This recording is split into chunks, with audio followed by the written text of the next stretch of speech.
ప్రభుజీ ఎక్కువగా భగవంతుని నమ్మిన వాళ్ళకి, భగవంతునికి ఎక్కువ చేరువలో ఉన్న వాళ్ళకే ఇబ్బందులు వస్తాయని అంటూ ఉంటారు కదా ప్రభుజీ. మామూలుగా వింటూ ఉంటాము.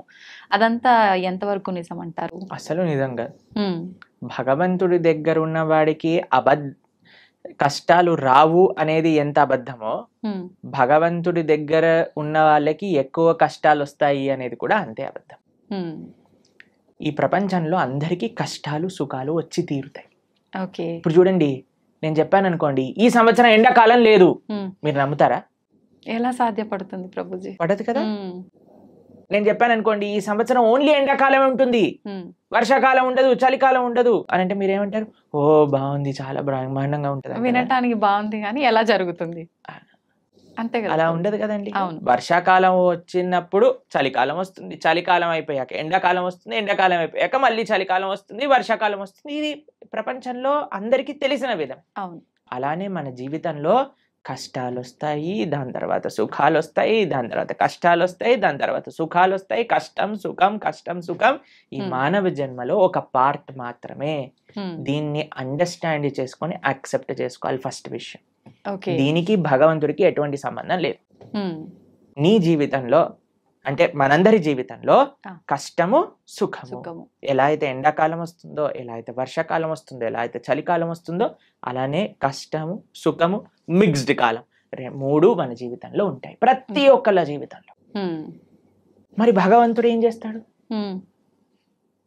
భగవంతుడు ఏమైనా కష్టాలు తీసేసే వాడిని నేను కష్టాలు తీయడానికే భగవంతుని మనం అపాయింట్ చేసుకున్నాము అని మీరు అనుకుంటున్నారా? చాలా మంది ఏమనుకుంటారో తెలుసా అండి, వాడు నా పనివాడు, నాకు ఏదైనా కష్టం వస్తే వాడు దాన్ని క్లీన్ చేయాలి, ఇలా భగవంతుని భావిస్తారు. ఇది కరెక్ట్ భావన అంటారా? చాలా తప్పు ప్రభుజీ. తప్పేనా? మరి మనం ఎందుకు అలా అనుకుంటున్నాం భగవంతుడికి? మనం భగవంతుడి సేవ చేయాలా, భగవంతుడు మన సేవ చేయాలా?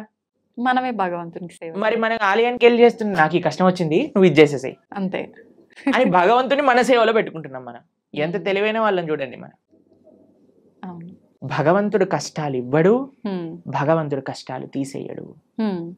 భగవంతుడు కష్టాలలో దాన్ని ఎదుర్కొనే ధైర్యాన్ని ఇస్తాడు. ఓకే.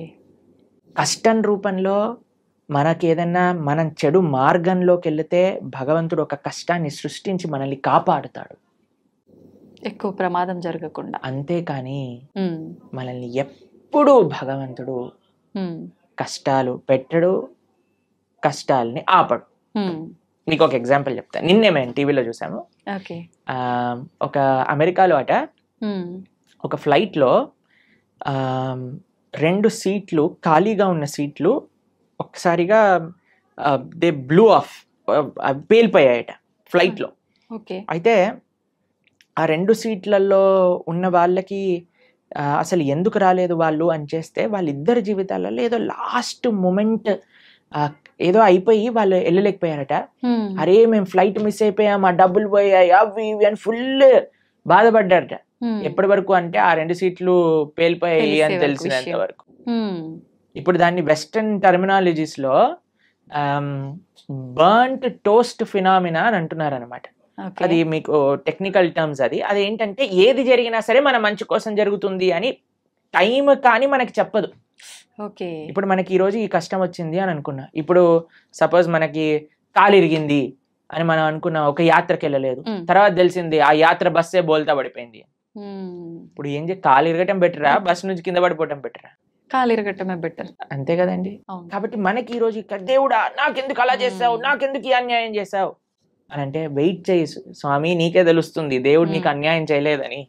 మనకు ఆ ఓపిక లేదంతే. ఓపిక లేదు, అర్థం చేసుకోగలిగే ఆలోచన లేదు. మనకేంటి వెంటనే అయిపోవాలి, ఇది నాకు ఇలా 2 minutes లో మ్యాగీ రెడీ అయిపోయింది, 2 minutes లో నాకు కష్టం ఎందుకు పోవట్లేదు అని మనం తయారైపోయినాం. దీనికి తగ్గట్టు చెప్పేవాళ్ళు కూడా, మీరు ఇది చేసేయండి ఈ కష్టం అలా పోతుంది, ఈ మంత్రం చెప్పండి అలా పోతుంది. అది దట్ ఈస్ నాట్ ప్రాక్టికల్ అండి. దుఃఖాలయం అశాశ్వతం. ఈ ప్రపంచంలో దుఃఖాలు వస్తాయి, దాన్ని ఎదుర్కొనే ధైర్యం కోసం భగవంతుడిని ఆశ్రయించు. రాముడిగా వచ్చాడు భగవంతుడు, రాముడికి కష్టాలు రాలేదా అండి? మీరు ఒకసారి రాముడి దగ్గరికి వెళ్ళి, రామా నాకు అసలు ఏ కష్టాలు రావద్దు జీవితంలో అంటే, పాపం రాముడు ఏమనుకుంటాడండి, నేనే అన్ని కష్టాలు పడ్డాను, నువ్వు నాకే కష్టాలు వద్దు అని అడుగుతున్నావా నా దగ్గరకు వచ్చి అని కూడా చెప్పండి. జనాలు ఏం చేస్తున్నారంటే అండి, ఇప్పుడు ఇక్కడ కష్టం తీరకపోతే దేవుని మార్చేస్తున్నారు. దేవుని మార్చడం కాదు, మొత్తం ఏకంగా ధర్మాన్ని మార్చేస్తున్నారు. దేవుళ్ళని తిట్టడము, మళ్ళీ ఎందుకు నిన్ను పూజించాలి, అది ఇది మామూలుగా తిట్టరు ప్రభుజీ. అంటే చేసేదేమో నువ్వు, అనేదేమో భగవంతుని.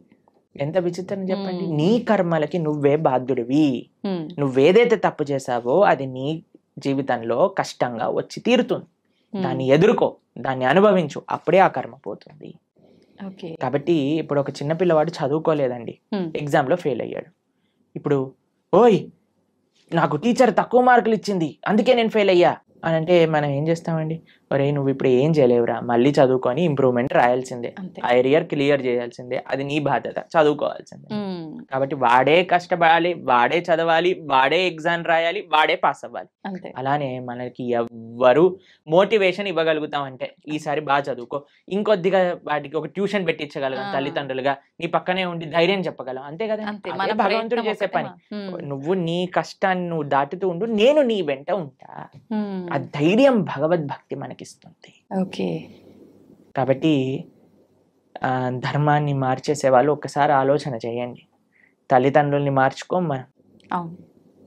వేరే వాళ్ళ తల్లిదండ్రులు ఏదో కొత్త బ్యాగ్ కొనిచ్చారు, స్పైడర్ మ్యాన్ బ్యాగ్ కొనిచ్చారు, మా అమ్మ నాన్న స్పైడర్ మ్యాన్, నేను వాళ్ళ ఇంటికి వెళ్ళిపోతామా? ఎంత సిల్లీయో, ఎంత worst thing to do in life. అలానే మన ధర్మాన్ని వదిలేసి వేరే ధర్మాలకి ఏదో కష్టాలు పోతాయి, మాకు కష్టాలు తీర్చేవాడు దేవుడే కాదు. మీకు ఒక విషయం తెలుసా అండి? అవునా ప్రభుజీ? ఎవరైనా చెప్పారనుకోండి ఇది చాలా పవర్ఫుల్, మొత్తం కష్టాలని పోతాయి, అక్కడికి అస్సలు వెళ్ళకూడదు. ఎందుకని ప్రభుజీ? ఎందుకు అని అంటే ఇప్పుడు కష్టాలు పోయాయి అనుకోండి, మన కర్మ ఎప్పుడో ఒకసారి మన కర్మ అనుభవించాల్సిందే కదా. ఈ రోజు కాకపోతే రేపు తప్పదు. కాబట్టి నీ కష్టం ఈ రోజు మాయమైపోయింది అని అనుకోండి, ఈ రోజు మాయమైపోతుంది, రేపు వస్తుంది, దాన్ని నువ్వు తప్పించుకోలేవు. అంటే మనం చేసుకునే కొన్ని పుణ్య కార్యాల వల్ల మన పాపాలు తొలగిపోయే అవకాశం ఉంటుంది అని అంటారు కదా ప్రభుజీ. దాంట్లో భాగంగా పుణ్యము, మంచి పనులు పుణ్యాన్ని ఇస్తాయి, చెడు పనులు పాపాన్ని ఇస్తాయి. ఓకేనా? పుణ్యము సపరేట్ గా అనుభవించాలి, పాపం సపరేట్ గా అనుభవించాలి. పుణ్యం ఎక్కువ చేసేస్తే పాపాన్ని అది తొలగించదు. అర్థమైందా మీకు? ఇప్పుడు పుణ్యం ఏదైతే ఉందో దాన్ని మీకు స్వర్గానికి తీసుకెళ్తుంది అని అనుకోండి, పాపం ఏదైతే ఉందో దాన్ని మీకు నరకానికి తీసుకెళ్తూ ఉందనుకోండి. మీరు ఎక్కువ పుణ్యం చేసేస్తే ఈ పుణ్యం వెళ్ళి పాపాన్ని ఇది చేసేదన్నమాట. పుణ్యం ఖాతానే, పాపం ఖాతానే. ఈ రెండూ పోవాలి, ఈ రెండుతో మాకు పని లేదు అని అన్నప్పుడు మనం భగవంతుడికి శరణాగతి చేయాలి, భగవంతుడి యొక్క భక్తి చేయాలి. అప్పుడు మనకి పుణ్యంతో సంబంధం ఉండదు, పాపంతో సంబంధం ఉండదు. భగవంతుడిని ఆశ్రయించడం, భగవంతుడిని చేరుకోవడం, ఇది భక్తి మార్గము అని అంటే. కాబట్టి ఫస్ట్ పాపాచరణ మానుకోవటం మనుష్యత్వం, మనుష్యత్వంలో పుణ్యాచరణ, మంచి మనిషిగా మారటం, మంచి మనిషిగా మారిన తర్వాత ధర్మాన్ని తెలుసుకొని భక్తిని ఆశ్రయించి భక్తుడుగా మారటం. ఇట్లా 3 స్టేజెస్ ఉన్నాయి. కాబట్టి ఫస్ట్ స్టెప్ ఇస్ పాపాన్ని పక్కన పెట్టండి, పాపాచరణ తప్పు. దాని తర్వాత నెక్స్ట్ స్టేజ్ మంచి మనిషిగా మారటం, మంచి మనిషిగా మారాక ధర్మం గురించి, దేవుడి గురించి తెలుసుకోవటం, భగవంతుని ఆశ్రయించటం. అప్పుడు మనకి పాపంతో సంబంధం ఉండదు, పుణ్యంతో సంబంధం ఉండదు, భగవంతుడితో మాత్రమే సంబంధం ఉంటుంది. అలా సాధ్యపడుతుందా ప్రభుజీ అట్లా ఉండడం? తప్పకుండా. ఇప్పుడు చూడండి, రోడ్డు పైన మురికి నీళ్ళు ఉన్నాయనుకోండి, ఒక మనం బకెట్ల మురికి నీళ్లు రోడ్డు పైన పడేసాం అనుకోండి, మీరు మధ్యాహ్నం కల్లా వచ్చారనుకోండి, అక్కడ ఒక్క చుక్క నీరు కూడా ఉండదు. ఎందుకు చెప్పండి? సూర్యుడు మొత్తం లాగేస్తాడు, అన్నిటినీ ఎవాపరేట్ చేసేస్తాడు, అంతేనా? పెద్ద పెద్ద నదులే ఎవాపరేట్ అయిపోతాయి. సూర్యుడికి ఆ శక్తి లేదా? అలానే భగవంతుడికి కూడా ఆ శక్తి ఉంది. భగవంతుడిని ఆశ్రయించినప్పుడు, భగవంతుడికి శరణాగతి, భగవంతుడు చెప్పిన మార్గాన్ని, అలా దేవుడి దగ్గరికి వెళ్ళి 10 రూపాయలు టికెట్ ఇచ్చి అయ్యా నీకు అర్చన చేయించేసా, నా పాపాన్ని తీసేసాయి, ఇలా బిజినెస్ ట్రాన్సాక్షన్ కాదండి. మనస వాచ కర్మన భగవద్ మార్గంలో మనం నడిచినప్పుడు, భగవంతుడికి శరణాగతి చేసినప్పుడు ఆయన మన దగ్గర ఉండే ఎటువంటి కర్మ బ్యాగేజ్ నైనా సరే ఆయన మొత్తం డిసపియర్ చేసేయగలరు. అది భగవంతుడికి ఉండే శక్తి. ఎప్పుడు మనం నిజమైన భక్తి మార్గంలో నడిచినప్పుడు, అది ముఖ్యం. హడావిడి హంగామాలు ఆర్భాటాలు చేస్తుంటారు మామూలుగా, భగవంతుడి విషయంలో వచ్చేసరికి అవన్నీ కాకుండా మనస్ఫూర్తిగా మనం దైవ మార్గంలో ఉండాలి. హంగామా, హడావిడి, ఆర్భాటం ఎందుకు చేయకూడదు? చేయొచ్చా గురుగారు? ఎందుకు చేయకూడదు అని అడుగుతున్నాను.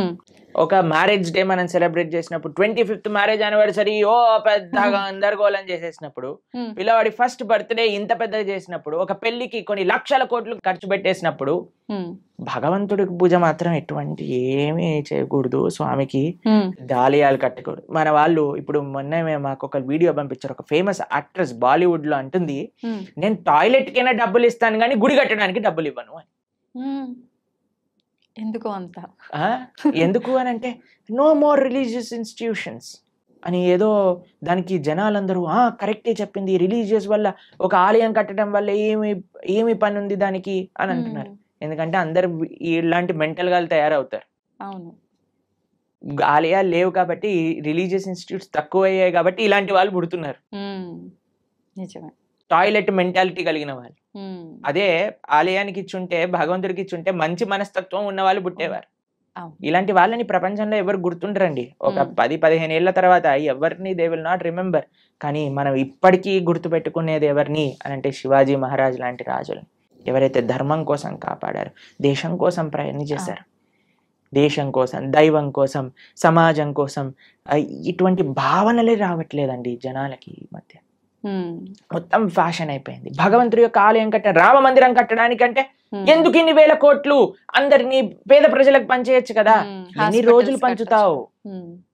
రోజులు పంచుతావు అనేది ప్రశ్న. ఈ రోజు నువ్వు అన్నం పెట్టగలవా, రేపు పెట్టగలవా, ఎల్లుండి పెట్టగలవా, ఆకలి తీరుతుందా? కానీ భగవద్ ఆలయం ఏం చేస్తుంది అంటే మనసుని మారుస్తుంది, ఒక మంచి ప్రేరణనిస్తుంది.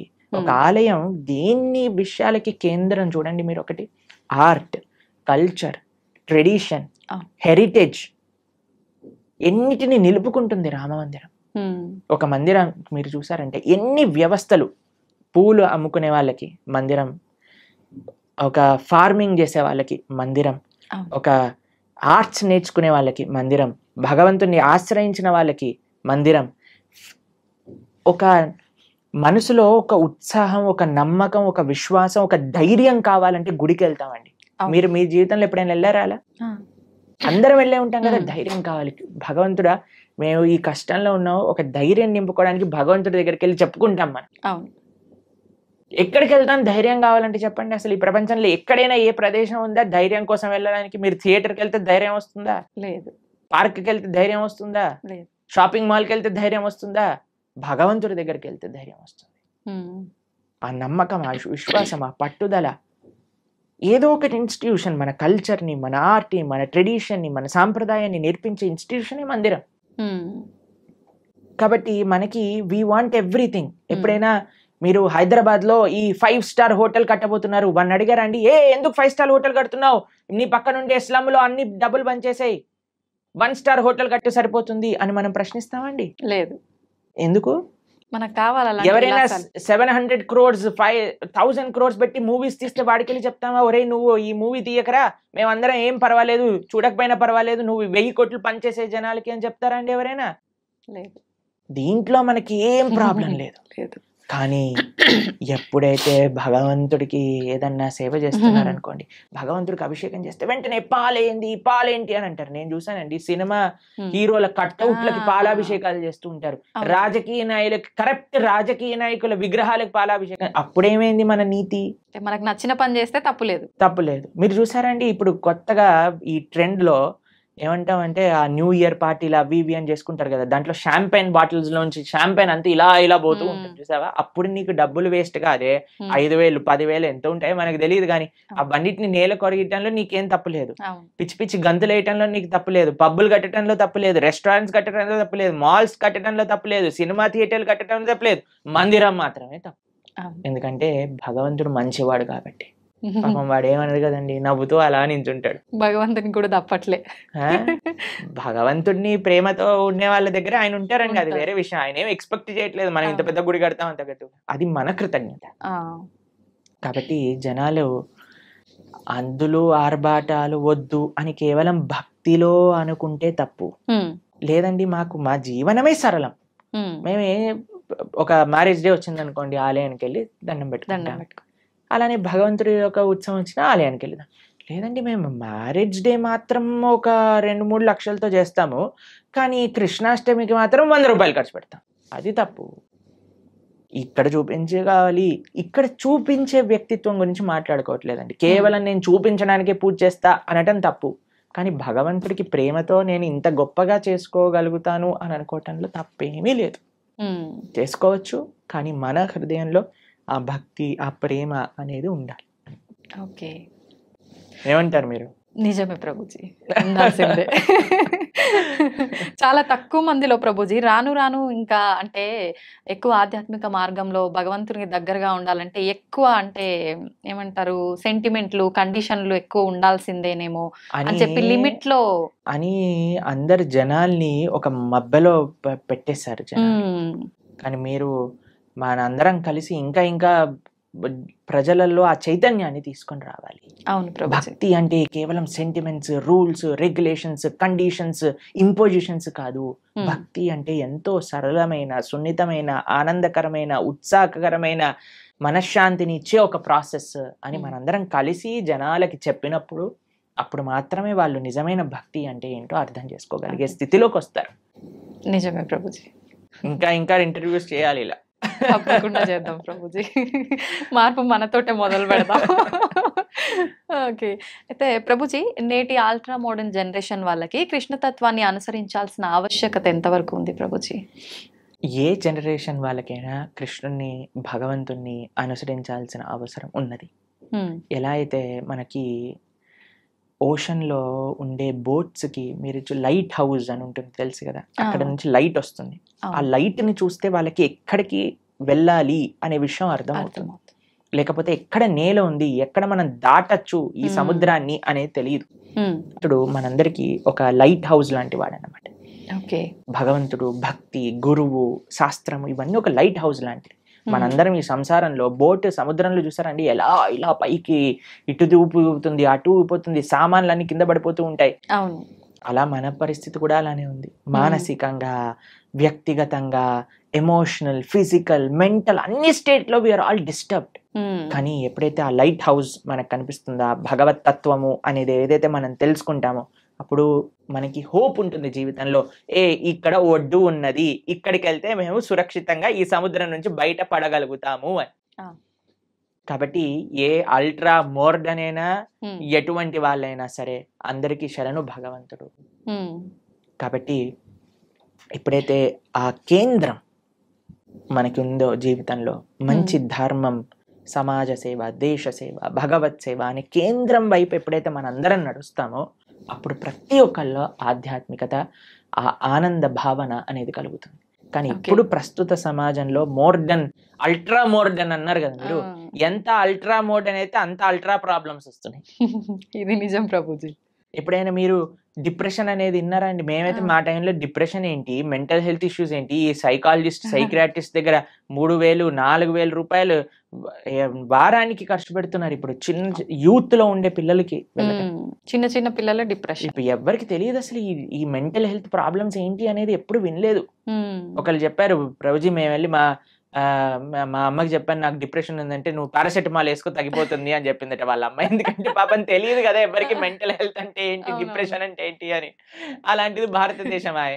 ఎంత మీరు అల్ట్రా మోడర్న్, సూపర్ మోడర్న్ అవుతుంటే అంత మనకి mental health problems, physical health problems. ఇప్పుడు చూడండి, ఎవరిని అడిగినా సరే నాకివ్వి నాకవ్వి అని చెప్తున్నారు. ఇంతకు ముందు అలా మీరు చూసారండి మీ వయసులో ఎప్పుడైనా? మీరు ఎప్పుడైనా మెంటల్ హెల్త్ విన్నారా మీ చిన్నప్పుడు? మేము డిప్రెషన్ లో ఉన్నామండి, స్ట్రెస్ లో ఉన్నామండి, యాంగ్జైటీలో ఉన్నామని ఎప్పుడైనా విన్నారా మీరు? అలాంటి పదాలు ఎందుకు? మీరు అల్ట్రా మోడర్న్ సొసైటీలో లేరు కాబట్టి. ఇప్పుడు ఎందుకు వినాల్సి వస్తుంది? అల్ట్రా మోడర్న్ సొసైటీ తయారైంది కాబట్టి. కాబట్టి ఎంత మనం మన సంస్కృతిలో మన ఫౌండేషన్, ఇప్పుడు చూడండి, ఫౌండేషన్ స్ట్రాంగ్ ఉంటే బిల్డింగ్ ఉంటుంది. ఫౌండేషన్ వీక్ ఉంది అనుకోండి బిల్డింగ్ కదిలిపోతుంది. మనకి ఇప్పుడు ఫౌండేషన్ వీక్ ఉంది. పెద్ద పెద్ద స్కై స్క్రేపర్ బిల్డింగ్లు కట్టేస్తున్నాం, కానీ ఫౌండేషన్ లేదు కదా, ఎప్పుడు కూలిపోతుందో తెలియదు. ఫౌండేషన్ ఏంటి? అదే ఆధ్యాత్మికత. మీరు ఎంత పెద్ద బిల్డింగ్ కడుతున్నారు అన్న దాంతో మీరు అల్ట్రా మోడర్న్ అవ్వండి, సూపర్ అల్ట్రా మోడర్న్ అవ్వండి, super super super duper ultra modern అవ్వండి, నో ప్రాబ్లం. కానీ నీ ఫౌండేషన్ ని చూసుకో, బేస్ ఎలా ఉంది. బేస్ కానీ ఆధ్యాత్మికత కానీ ఉంటే మీరు ఎంత పెద్ద బిల్డింగ్ కట్టినా అది స్ట్రాంగ్ గా ఉంటుంది. కాబట్టి we are concerned about the foundation. We are not concerned about what you are doing. కానీ ఏ భావనతో చేస్తున్నాము, దేన్ని ఫౌండేషన్ చేసుకొని మన జీవితంలో ఎదుగుతున్నాము అనేది మనకి ముఖ్యం. ఓకే. ఇప్పుడు అంటే మాట్లాడుకోవడం వరకు బాగానే ఉంటుంది ప్రభుజీ. చెప్తాము, వింటారు, వదిలేస్తారు. నిజంగా మనం ఆధ్యాత్మిక మార్గంలోకి తీసుకురాగలమంటారా ఈ ప్రస్తుతం ఉన్న సమాజంని? తప్పకుండా. ఏ రకంగా? ఎవరైతే సిన్సియర్గా ఉంటారో, మా జీవితంలో మేము భగవంతుడికి చేసే ఆ చిన్నపాటి సేవలో ఎంతో మంది జీవితాలు మారటం మేము స్వయంగా చూసాం. అంతెందుకంటే మా జీవితం కూడా మారింది కదా, మేము అవును. ఒకళ్ళని విన్నందుకు వల్ల, మా గురువుని మేము ఆశ్రయించి అనేది చెప్పే మంచి విషయాలను సీరియస్ గా తీసుకోవటం వల్ల కదా నా జీవితం మారింది. అంతే. లేదా ఈ సమయంలో నాకు 28 years, ఇప్పుడు నేను ఏదన్నా చేస్తుండేవాడిని. ఆ, కానీ మా జీవితం మారింది అని అంటే, ఇప్పుడు నేను మారినప్పుడు ఎందుకు మారలేరు 10 మంది? ఉమ్, కాబట్టి మా జీవితంలో మేము ఎన్నో వేల మంది జీవితాలను మార్చి మంచి మార్గంలో వెళ్ళటం మేము స్వయంగా మా సొంత జీవితంలో చూసాం. ఓకే.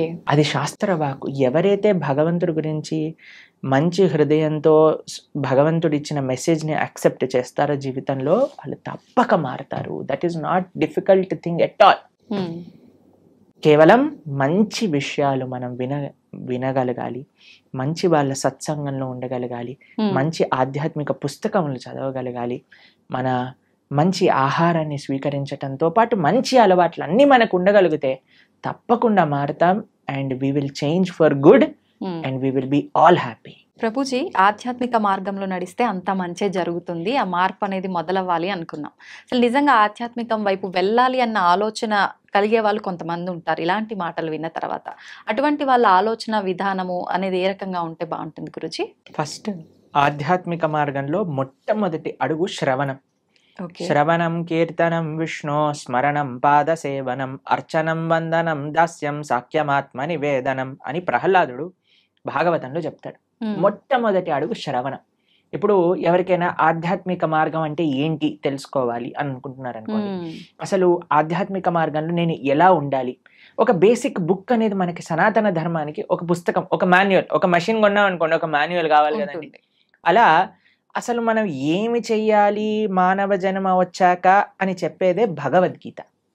మీరు మన ఛానల్లో, ప్రణవానంద దాస్ అనే ఛానల్లో, ఇప్పుడు ఎవరికైనా మీకు ఈ ఇంటర్వ్యూ వినటం వల్ల అసలు మాకు ధర్మం అంటే ఏంటి, హిందూ ధర్మం అంటే ఏంటి, అసలు భగవంతుడు ఏం చెప్పాలనుకుంటున్నాడు, అసలు మానవుడు ఏం చెయ్యాలి అని మీకు ప్రశ్నలు ఉన్నాయనుకోండి, మనం 18 lectures మాత్రమే, ఒక్కొక్క లెక్చర్ 1 hour మాత్రమే ఉంటుంది. ప్రణవానంద దాస్ ఛానల్లో మీరు వెళ్ళి ప్లేలిస్ట్ లో భగవద్గీత అని మీరు చూసారనుకోండి, కేవలం సింపుల్ 18 lectures. ఇప్పటి వరకు సుమారుగా 8 లక్షల మంది పైగా ప్రవచనాలు విని ఉన్నారు ఆల్రెడీ. కాబట్టి మీరు జస్ట్ దాన్ని 18 lectures వినండి, 1 to 18 కంప్లీట్ చేసే లోపల మీకు మొత్తం క్లారిటీ వస్తుంది జీవితంలో మనం ఏం చేయాలి. It is very simple. దాని తర్వాత ఫస్ట్ స్టెప్ శ్రవణం అయిపోయాక మెల్లమెల్లగా ఒక్కొక్క అడుగు మిమ్మల్ని ముందుకు తీసుకెళ్తుంది ఆ శ్రవణం యొక్క శక్తి వల్ల. కాబట్టి మీరు ఇప్పుడు హాలిడేసే కాబట్టి మీకు అంత బిజీగా ఉండరు అని నేను భావిస్తున్నాను. కాబట్టి అట్లీస్ట్ ఈ సమ్మర్ హాలిడేస్లో ఈ 18 lectures భగవద్గీత, సంపూర్ణ భగవద్గీత ప్రణవానంద దాస్ అనే యూట్యూబ్ ఛానల్లో మీరు విని చూడండి. మేము చాలా సింప్లిఫైడ్ వేగా అందరికీ సనాతన ధర్మం గురించి ఎక్స్ప్లెయిన్ చేసే ప్రయత్నం చేశాం ఆ వీడియోస్లో. కాబట్టి మీరు చూసి మీ యొక్క భావనలు వ్యక్తపరచండి. తప్పకుండా I think that will be a guiding light for everybody. ఎందుకంటే భగవద్గీత శాస్త్రమే అటువంటిది. కాబట్టి ఇది ఫస్ట్ స్టెప్. ఎందుకంటే అన్ని స్టెప్స్ ఒకసారి చేయకూడదు కదండి. నెక్స్ట్ ఇంటర్వ్యూలో సెకండ్ స్టెప్ గురించి మాట్లాడుకుందాం. ఇప్పుడు ఫస్ట్ స్టెప్ భగవద్గీత 18 lectures వినటం. ఓకే. శ్రవణం. ఓకే. ప్రభుజీ, ఆహారం విషయానికి వస్తే చాలా మంది ఈ మధ్య కాలంలో నాన్ వెజ్ ఫుడ్కి ఎక్కువ అలవాటు పడిపోతున్నారు, ఎక్కువగా మాంసాహారం తింటున్నారు. నిజంగా మాంసాహారం అనేది తినడం తప్పంటారా ప్రభుజీ? మనకి ఎప్పుడైనా దోమ కుట్టినప్పుడు మీకు ఏమనిపిస్తుందండి? నొప్పి, బాధ కలుగుతుంది. ఏమంటారు అప్పుడు? దోమ కుట్టింది పాట్ అని వేసేస్తారు కొంతమంది. అయితే అరే ఆ దోమ ఎక్కడుందో పట్టుకొని రారా, దాన్ని ఎలా అయినా చంపేయాలి. ఇప్పుడు బ్యాట్లు తీసుకొని ఏమంటారు, మీరు యుద్ధానికి వెళ్ళినట్టు దోమలు వెనకాల పడి దోమలు చంపేస్తాయి. ఇంత పెద్ద శరీరం ఇది, ఇంత చిన్న దోమ, ఇంత చిన్న చీమ కుడితే అబ్బో చీమ కుట్టింది, నీళ్లు పోసేయండి, చీమలు అన్నిటి తీసేయండి, లక్ష్మణ్ రేఖ పెట్టేసేయండి. ఇంత పెద్ద శరీరంలో ఏదో ఒక మూలన ఇంత చిన్న నొప్పి వస్తేనే భరించలేని మనము ఒక ప్రాణిని ఒక కత్తి తీసుకొని గొంతు కోసేసి అది విలవిల్లాడుతూ రక్తం కక్కేసి అలాంటి నొప్పి వేరే వాళ్ళకి ఇవ్వడానికి ఎలా సిద్ధం అవుతామండి ఒకసారి చెప్పండి. ఏమంటారు, మీరు రైట్ అంటారా? మనం ఇంత చిన్న నొప్పిని కూడా భరించలేమాయే, కానీ మనం ఏ ప్రాణిని ఎలాగైనా హింసించచ్చు అనే భావన వస్తే రేపొద్దున అది విస్తీర్ణం అవుతుందన్నమాట. We become hard hearted. ఇప్పుడు ఒక ప్రాణి కష్టాన్ని చూస్తూ మన మనసు చలించలేకపోయింది అనుకోండి, రేపొద్దున ఇంకొక మనిషి కష్టాన్ని చూసి కూడా మనం చలించలేకపోతాం.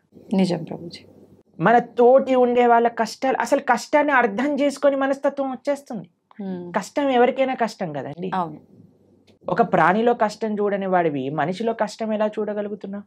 మనిషిలో కష్టాన్ని చూసిన వాడివి ప్రాణిలో కష్టాన్ని ఎందుకు చూడలేకపోతున్నావు?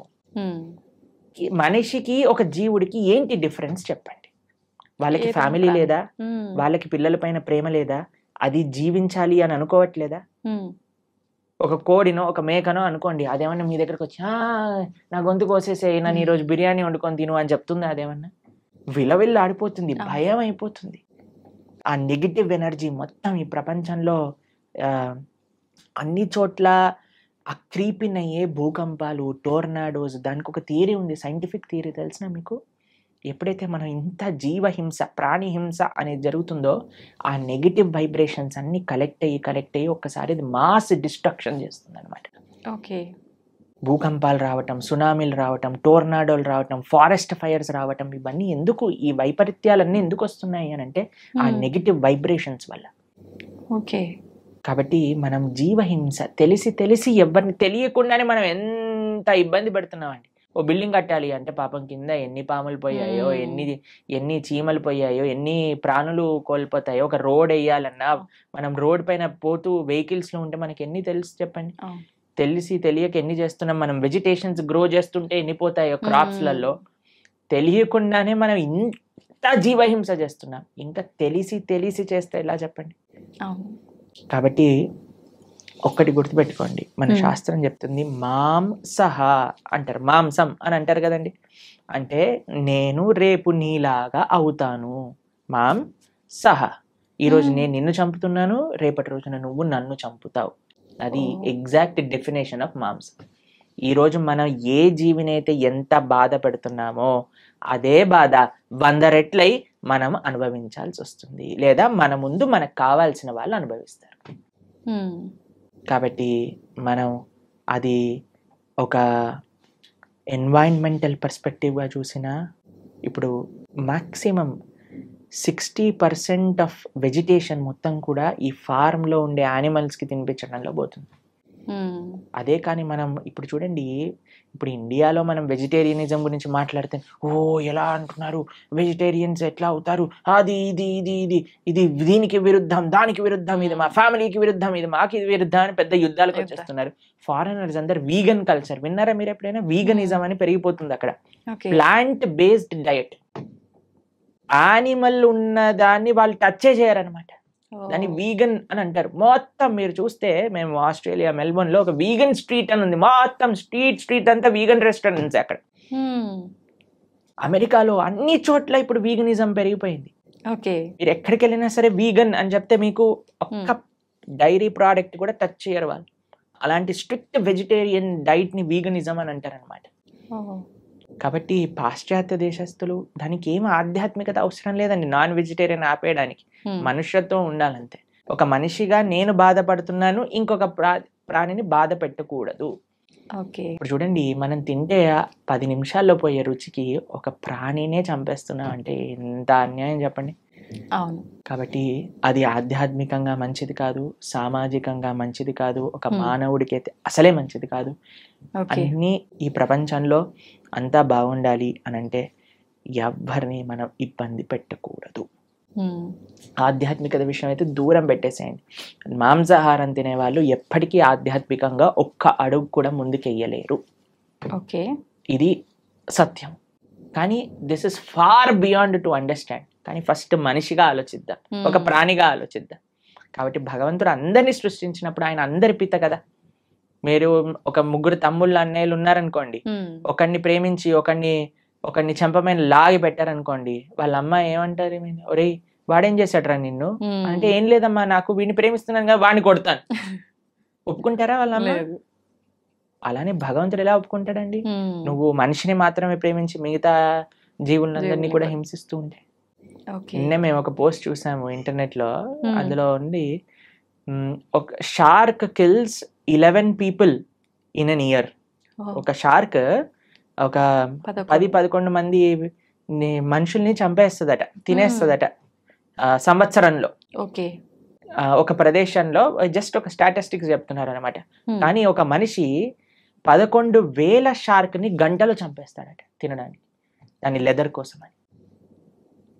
ఎంత అన్యాయం చెప్పండి.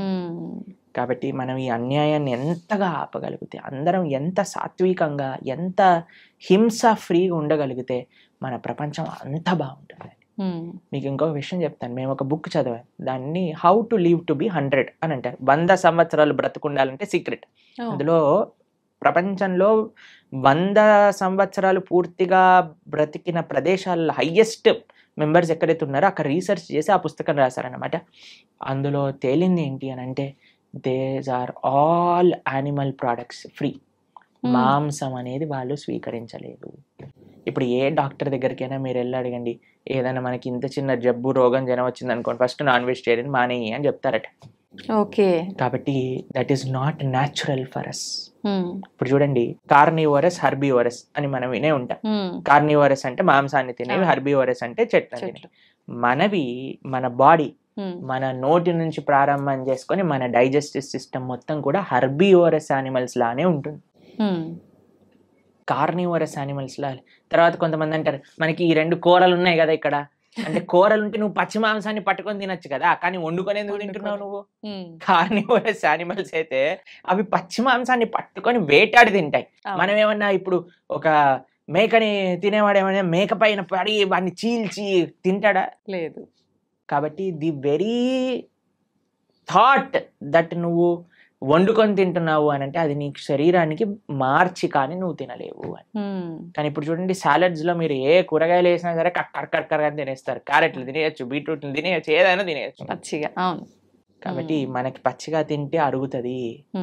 ప్లస్ మన digestive system, carnivorous animals digestive system చాలా చిన్నగా ఉంటుంది, ఎందుకంటే అది వచ్చేస్తుంది బయటకు వెళ్ళిపోతుంది. కానీ మనది మాత్రం లాంగ్ ఇంటెస్టైన్, స్మాల్ ఇంటెస్టైన్, అవి డైజెస్ట్ చేసి దాన్ని న్యూట్రియంట్ కాంప్లెక్స్ చేసి అన్ని శరీరానికి ఎనర్జీ అందించి అప్పుడు కానీ బయటకు వస్తుంది. కార్నివోరస్ యానిమల్స్ చూసాను అనుకోండి, నాలుకతోటి నీళ్లు తాగుతాయి. మనం ఎలా చేస్తామండి? మనం నోటితో తాగుతాం. కాబట్టి ఇవన్నీ దేర్ ఆర్ మెనీ రీజన్స్. అటు సైంటిఫికల్గా చూస్తే, అటు హ్యూమన్ మేకప్ విధంగా చూస్తే, ఎలా చూసినా సరే ఒక మనిషి వెజిటేరియన్ గానే ఉండాలి. He cannot kill any living being. అయితే ప్రభుజీ, ఇది సృష్టికి విరుద్ధం అయినప్పుడు భగవంతుడు ఎందుకు దీన్ని ఆపలేకపోతున్నాడు మరి?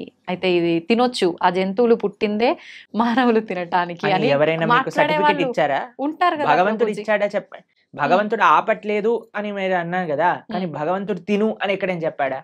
లేదు. ఏదైనా ఇప్పుడు ఒక మేక పుట్టాక ఇది వీడు తినడానికి అని దానిపైన స్టాంప్ వేసి ఆయన పంపించాడా మనకి? లేదు కదా. ఎందుకు? ప్లస్ ఈ మనిషి కూడా ఎందుకు సెలెక్టివ్ గా ఉన్నాడు? నేను మేకనే తింటా, కోడిని, కుక్కని ఎందుకు తినావు నువ్వు? నీ పెంచుకునే కుక్కకి ఇంకా బయట ఉండే మేకకి ఏంటి డిఫరెన్స్? కొంతమంది డాగ్ లవర్స్ ఉంటారు, మీరు చూసిన, ఓ కన్నా మున్నా చున్నా అని ఎప్పుడు ఇలా కుక్కని ఇలా పట్టుకొని అలా పట్టుకొని, కుక్కకి ఏమన్నా అయితే వాళ్ళు ఏలవటం అవి. అరే, ఆ కుక్కకి ఎంతైతే ప్రాణం ఉందో ఆ మేకకి కూడా అంతే ప్రాణం ఉంది. ఏమన్నా మేకలో తక్కువ ప్రాణం ఉందా చెప్పండి? లేదు. మరి ఎందుకు మనం ఆ డిఫరెన్షియేషన్ చేస్తున్నాం? భగవంతుడి నీకు తినాలి అని చెప్పలేదు, కాబట్టి భగవంతుడు నీకు తినద్దు అని కూడా వచ్చి చెప్పడు. శాస్త్రం అన్నీ చెప్పింది. మద్యం, పానం, శ్రియ, సూన, యత, అధర్మశ్చ చతుర్విధం. భాగవతం చెప్పింది ఈ విషయం. 4 విషయాలు తప్పు. వ్యభిచారము, మాంసాహారాన్ని స్వీకరించటం, జూదమాడటం, తర్వాత మాదక ద్రవ్యాలు, సిగరెట్, మందు, గుట్కా, మాణిక్ చంద్, ఇవన్నీ వేసుకుంటారు కదండి. ఇవన్నీ ఈ 4 అధర్మము అని శాస్త్రం క్లియర్ గా చెప్పింది. కాబట్టి ఈ 4టిని మనం దూరం పెట్టాలి, అప్పుడే మనం మనిషిగా అవుతాం. ఓకే, మాంసాహారం తినడమే తప్పు, అసలు మహాపాపం.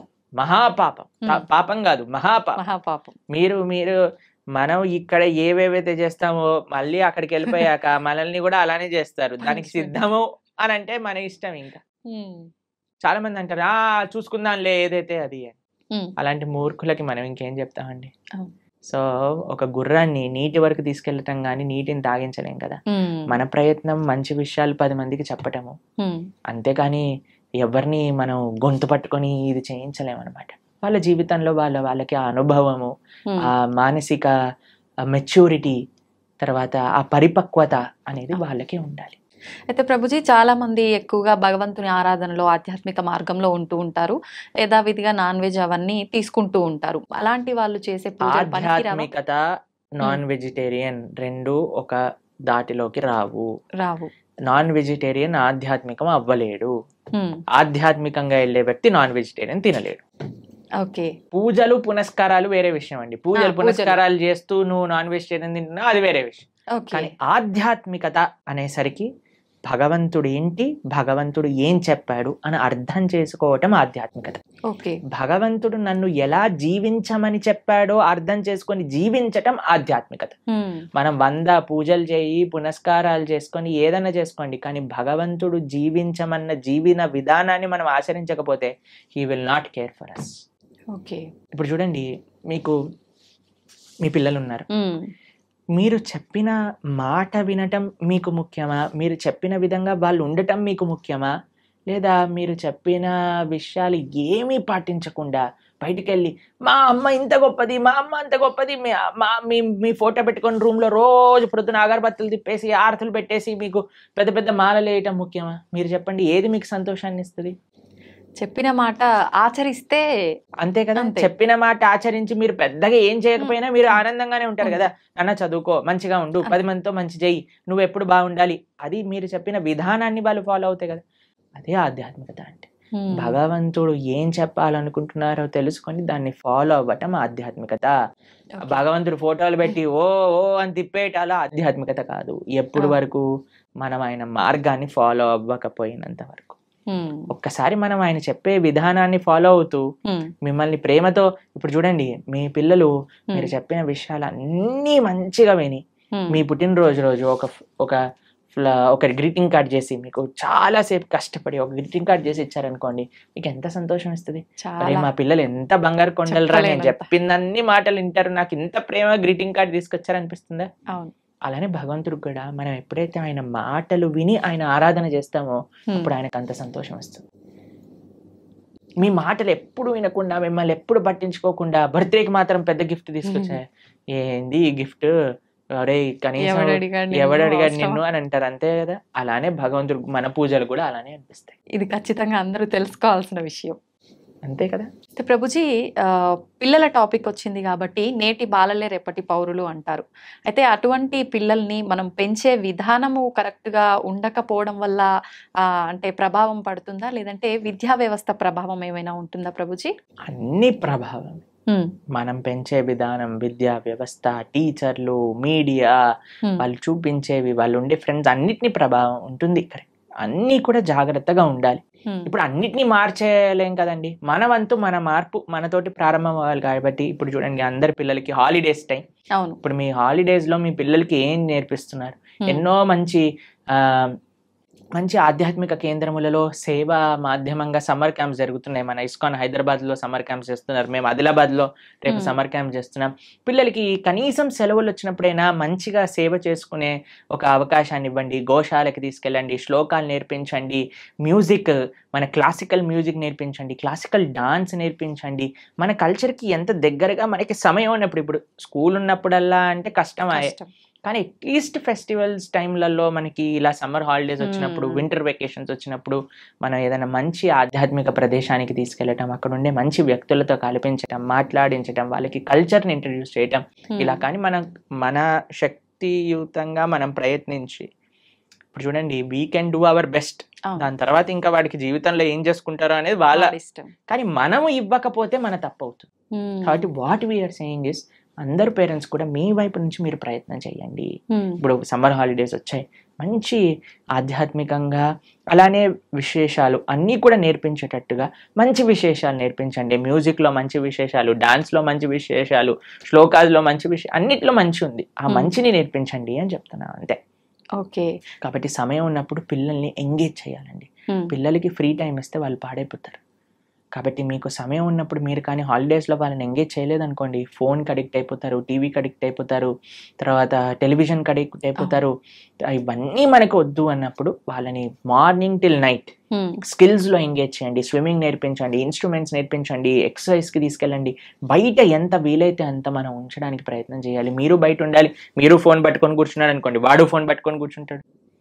కాబట్టి let us all use this time nicely. ఈ సమయం మనకి ఏదైతే ఉందో దాన్ని బాగా యూజ్ చేసుకొని పిల్లల్ని ఒక మంచి ట్రాక్లో పెట్టేటట్టుగా మనం ముందుకు తీసుకెళ్ళాలి. మీ అందరికీ మంచి వేసవి సెలవులలో మంచి ఆధ్యాత్మిక మార్గం వైపు మీరు నడుస్తూ మీ పిల్లల్ని నడిపిస్తారు అని భావిస్తూ హరే కృష్ణ.